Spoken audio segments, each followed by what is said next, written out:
नमस्कार, कांठल की आवाज डिजिटल न्यूज में आपका स्वागत है। जैसा कि हमने प्रतापगढ़ विधानसभा के जितने भी विधायक पद के दावेदार हैं उनको कांठल की आवाज डिजिटल के माध्यम से उनकी बात रखने का अवसर दिया है। इसी क्रम में हमने यहाँ पर सभी प्रमुख दल के जो प्रतिनिधि हैं उनको बुलाया है और जो विधायक के लिए चुनाव लड़ रहे हैं उनसे बातचीत की है। तो आज हमारे यहाँ पर कांठल की आवाज डिजिटल स्टूडियो में बहुजन समाज पार्टी के जो यहाँ पर विधायक पद के दावेदार हैं कमल मीणा वो मौजूद है। वो अपनी बात रखना चाहते हैं, क्या कुछ कहना चाह रहे हैं ये तो भी इनसे बातचीत में आगे पता चलेगा।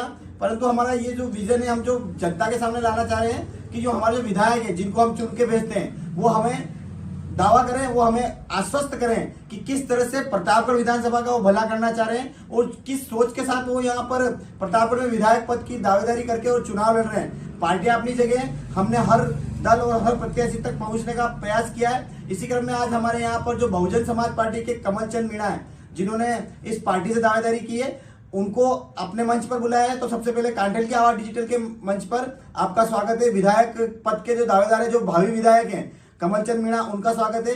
तो सबसे पहले हमारे कांठल की आवाज डिजिटल के दर्शकों के नाम पे कुछ खास संदेश, अपना परिचय देकर दे। क्या नाम है आपका? जी, मैं कमल मीणा नाम है। अच्छा कमल जी, कहाँ के हो? गांव आचारी, पोस्ट सुबी, तहसील छोटी साड़ी, जिला प्रतापगढ़, राजस्थान। अच्छा, तो आपने ये जो विधायक पद की दावेदारी की है कि कब नामांकन कब दाखिल किया है? ये 4 तारीख को, 4 नवंबर 2023 को 4 तारीख को आप नामांकन दाखिल कर चुके हैं और ये जो प्रतापगढ़ विधानसभा है इस पर आप विधायक पद की दावेदारी कर रहे हैं और बहुजन समाज पार्टी से आपकी दावेदारी है। तो पार्टी क्या काम कर रही है, किस तरह से आपको सहयोग कर रही है? और जो सबसे पहले तो आप ये बताओ कि आपने जो विधायक पद का जो सपना देखा है, इस सपने को आपने देखा है तो इसको किस तरह से पूरा करेंगे और किस तरह से आप सोचते हैं कि आप एक विधायक बन के और इस क्षेत्र की सेवा करेंगे? तो आपका जो सपना है इसके बारे में बताएं थोड़ा सा।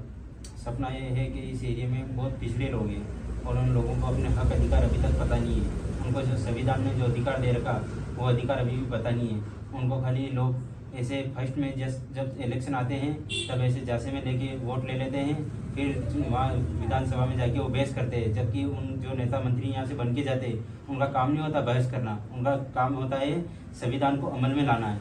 जबकि बहस करना विपक्ष पार्टी का काम होता है और यहाँ की जनता की जो मांगें होती है वो मांगें भी पूरी नहीं होती है और जो संविधान में दिए गए उनके प्रावधान है वो हक अधिकार भी उनको नहीं मिलते। देश आज़ाद हुए 78 साल हो गए, आज दिन तक जनता को उनके हक और अधिकार से वंचित रखा गया है। जो नेता मंत्री बन जाते बड़े बड़े, वो अपने अरबों खरबों की संपत्ति कर लेते हैं, बड़े बड़े फ्लैट खरीद लेते हैं, अरबों खरबों की जो प्रॉपर्टी होती है वो उनके नाम कर लेते हैं, जमीनें नाम कर लेते हैं। जबकि जो जनता रोड पे अभी भी आज भी पकड़ घूम रही है उनकी कोई सुनने वाला नहीं है। ऐसी कई लाखों लोगों को मैंने देख लिया। मैं खुद छत्तीसगढ़, झारखंड, मध्य प्रदेश, उत्तर प्रदेश, गुजरात, राजस्थान, अदर स्टेट में मैंने घुमा भी हूँ। मैं जगह जगह जाके रुक करके कैटर भी की, ऐसी स्थिति परिस्थिति देखी। तो फिर मैंने खुद ने डिसीजन लिया कि ऐसा नेता अपना खुद बनना चाहिए और खुद लोगों की समस्याओं का सोल्यूशन करना चाहिए। तो जैसा कि आप बता रहे हैं कि लोगों को झांसे में लेकर नेता होते हैं वो बन जाते हैं जी। तो अगर आपको क्या लगता है कि आप अगर विधायक बन गए तो आप लोगों को झांसे में नहीं लेंगे? नहीं लेंगे। अच्छा, और जिस तरह से आप कह रहे हैं कि आपने पूरा क्षेत्र का मतलब पूरा देश के कई कोने में आप घूमे हुए हो और आपको यदि सेवा का अवसर मिलता है तो आप मतलब आगे जनता की सेवा करना चाहिए। बातचीत का सिलसिला जारी है। हमारा आपसे अगला सवाल है कि आपने जो पूरी प्रतापगढ़ विधानसभा जिसमें 2.5 लाख वोटर्स करीब हैं, तो किन किन क्षेत्रों में आप अभी तक गए हैं और किन लोगों तक आप अपनी बात पहुंचा पाए? अभी प्रतापगढ़ विधानसभा के कुछ क्षेत्रों में दलोट है, सालमगढ़ है, प्रतापगढ़ है और कुछ गाँवों में गए। तो बहुजन समाज पार्टी किस तरह से आपको फेवर कर रही है कि आपके स्टार प्रचारक कौन है? हमारा स्टार प्रचारक जगदीश चंद जी पाल साहब है जो उदयपुर में एडवोकेट है और राजस्थान के प्रदेश प्रभारी भी है। तो क्या वो यहाँ पर एक चुनावी दौरे पर रहेंगे या किस तरह से, जो अभी चुनाव के करीब 8 दिन बच रहे हैं, आपकी कोई सभा है या किस तरह से यहाँ पर आप जनता को क्या अपना संदेश किस माध्यम से देंगे? जब मान लो जैसे आपने देखा होगा सभी नेताओं की चुनावी सभाएं होती है, तो आपकी भी कोई सभा का प्रस्तावित है या क्या स्थिति है? हमारे वो सभा वाला सिस्टम नहीं रखा। हमारे घर घर जाके लोगों को इकट्ठा करके उनको कैडर के बारे में, उनको विशेष करके उनके जो हक अधिकार उनके बारे में जानकारी बता के जागरूक किया करने का ये अभियान चलाया जा रहा है फैक्ट से ही, और लास्ट तक यही चलता रहेगा अभियान। तो किन मुद्दों पर ये चुनाव लड़ रहे हो आप? संविधान को अमल में लाने के लिए मेन मुद्दा ये है और लोगों को उनको हक अधिकार मिले, उनके जो बच्चे उनको रोजगार मिले, जो बच्चों को छात्रवृत्तियाँ आपूर्तियाँ नहीं मिलती है और बहुत सारे ऐसे अधिकार हैं जो संविधान में दिए हुए हैं उनसे भी अभी तक वंचित है। तो उनको सबको अमल में किस प्रकार से लाया जाए, इसीलिए खुद नेता बन के खुद उस संविधान को अमल में ला के लोगों को हक अधिकार दिलाना ये मेन उद्देश्य है। कुछ जैसे निर्वाचन आयोग के नियम होते हैं कि प्रत्याशी को इतना खर्चा करना चाहिए, और कुछ लोग स्वयं सोचते हैं कि हमें इतना बजट हम है और हम इतना मतलब इस चुनाव की जो खर्च सीमा है इतना पैसा खर्च करके और हम ये चुनाव मैदान में अपना मतलब जो दमखम दिखाएंगे। तो आपका क्या बजट है, किस तरह से आप ये चुनाव को लड़ रहे हैं, क्या आर्थिक व्यवस्था है?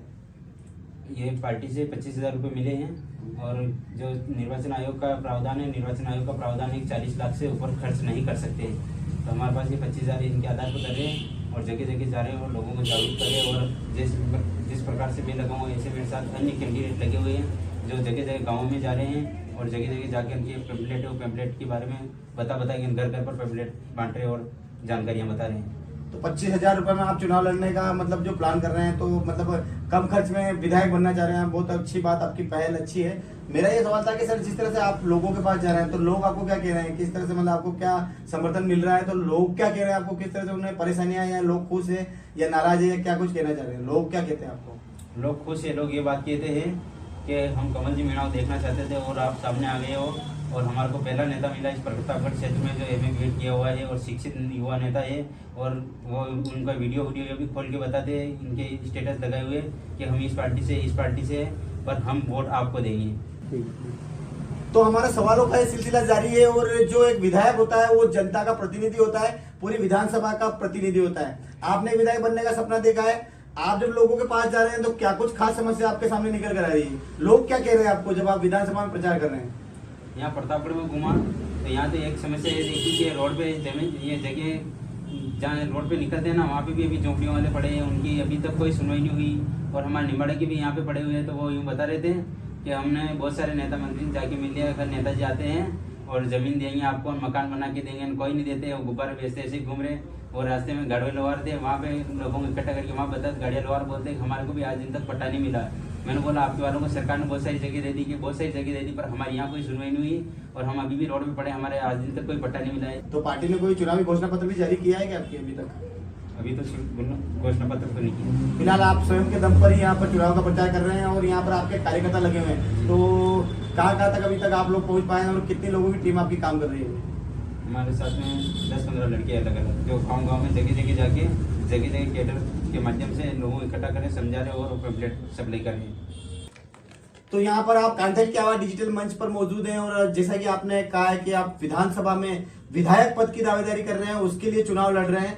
तो जब आपने बताया कि भाई मैं एक शिक्षित हूँ, है ना, और मेरी शिक्षा का स्तर काफी उच्च है, तो जब आप युवाओं के पास जाते हैं तो और शिक्षा को जैसे आप मतलब प्रमुख रूप से मानते हैं कि एक शिक्षित व्यक्ति को चुनाव लड़ना चाहिए, तो आपकी शिक्षा को किस नजर से देखते हैं और जो लोग आपको मिलते हैं यदि वो भी शिक्षित हो तो इस विधानसभा का किस तरह से विकास होगा, और शिक्षा को लेकर जो आपका कुछ खास संदेश है आप उसके बारे में थोड़ा बताएं। सब शिक्षा के लिए है कि अगर आदमी शिक्षित होगा तो कहीं भी किसी भी कैसे बात करनी, कैसे रहन सहन खान पान वो चेंज होगा जो होगा। बाकी जो दंगे फसाद हो रहे ना देश में, हर स्टेट में जाओ, हर राज्य में जाओ, अपने यहीं की देख लो, जो असंगीन घटनाएं घटित होती है, जैसे उदयपुर में घटना घटित हुई, सिरोही में घटना घटित हुई, कार्तिक बिल वाली, उदयपुर में पूजा बिल वाली, यहाँ भी दरियावद में कुछ समय पहले मणिपुर में हुई, ऐसी जो संगीन घटनाएं घटित होती, उन घटनाओं को घटित होने का मेन जो कारण है वो शिक्षा की कमी है, क्योंकि उनको नॉलेज नहीं है। कुछ पढ़े लिखे भी है पर कुछ को नॉलेज नहीं है। नॉलेज अलग बात है और पढ़े लिखे अलग बात है।